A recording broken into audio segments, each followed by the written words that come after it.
Welcome to today's science fiction of EAP. You better read it or else you will not get smart.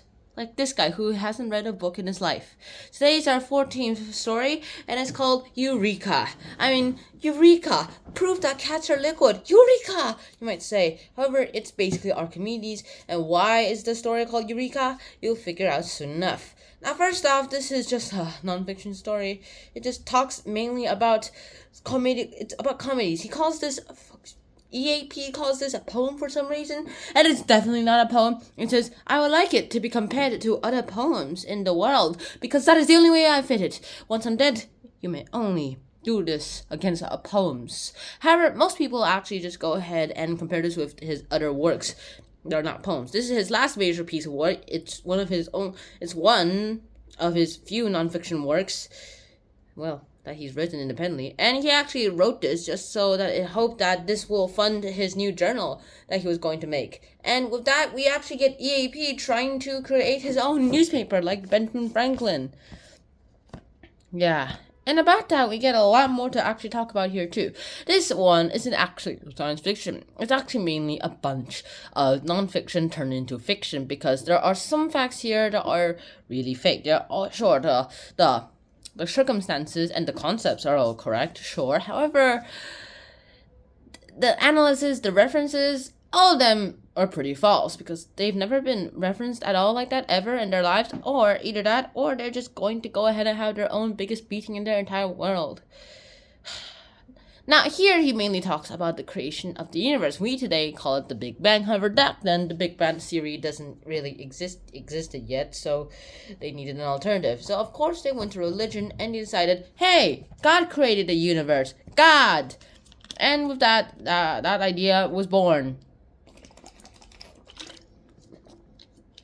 But then a question rose up, and was that, who created God then? Who's the creator of God? Well, you'll never know, because unfortunately religion doesn't really talk about the origin of the gods.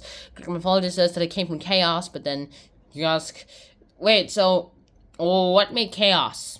Don't have so many stupid questions, religion tells us. Also, there's many of these questions that pop up in the world. I probably said also a bit too many times now. So I'll probably end up with this last one. Like, did the chicken come before the egg or the egg come before the chicken? Hey, Mom! Did the chicken come before the egg or the egg come before the chicken? Exactly, we cannot know this at all. The science fiction of Edgar Allan Poe tries to explain all this and miraculously fails. And his friends even called this a pretty absurd. I read it myself, and it's 40 pages, all worth nothing. Yes, you heard me right, 40 pages. It's pretty sick, and it's like 50 pages. So I'm going to have to say it's like less than a half of 100 pages. Now, Edgar Allan Poe actually wrote this story just to, first of all, entertain people, and entertain people who want to buy this, and people who found out that this is pretty entertaining will want to go ahead and buy it and read it for themselves, and so they go ahead and buy more. People buy more, people buy more and more people buy, and he gets all the dollar bills. However, he did get the dollar bills. He thought, I should get more dollar bills. However, he can't get more dollar bills, and with that, he just went ahead and tried to fund his new journal. And that journal, it didn't have enough funding. Edgar Allan Poe at the time, his work was seen absurd and not right for his century because now modern historians and literary critics actually ridicule the fact of Edgar Allan Poe's thoughts because we've never been able to do this. Like, we've never been able to, go to space in the canon. However, we have been able to go to space, so that part's true at least. All these absurd suggestions, all these absurd predictions, they've never come to be. He said, this will all happen by the 21st century. Man, it's already the 21st century, and we have nothing. Then again, we still have, 80 years, 76 years left in this century. I want to see the next century, because I'm gonna live to 100, so I'll see the 22nd century, like my mom saw the 21st century, which was born in the 20th century. Most people actually did see. That dream was born in the 20th century, and he lived to see the 21st century, because he was 2 years old when the 21st century struck.